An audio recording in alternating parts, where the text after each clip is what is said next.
maganda, para makita nyo na. Direct, ito lang. Ito yung meron akong kaibigan sa Las Vegas. His name is Jill Paley.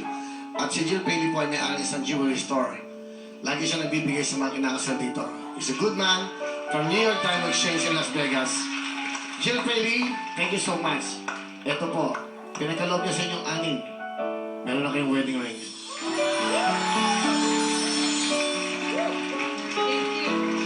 Susukat namin sa inyo kung kayo na magsusukat. Ayan, lahat ng ito ibigay ng New York Diamond Exchange sa Las Vegas.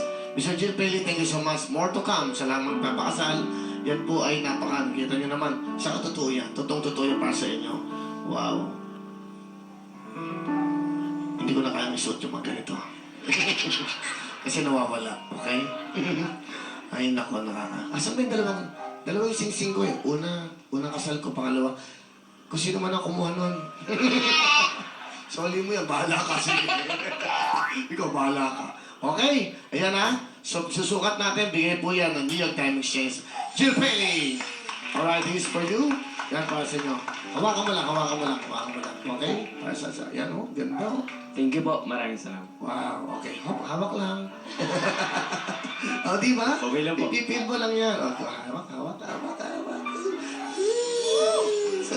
Okay, sarap, no? O, kita mo, di na kayo bibili ng wedding ring nyo. Di ba? Sige. Thank you very much, Mel. Sa inyo, good luck sa inyo.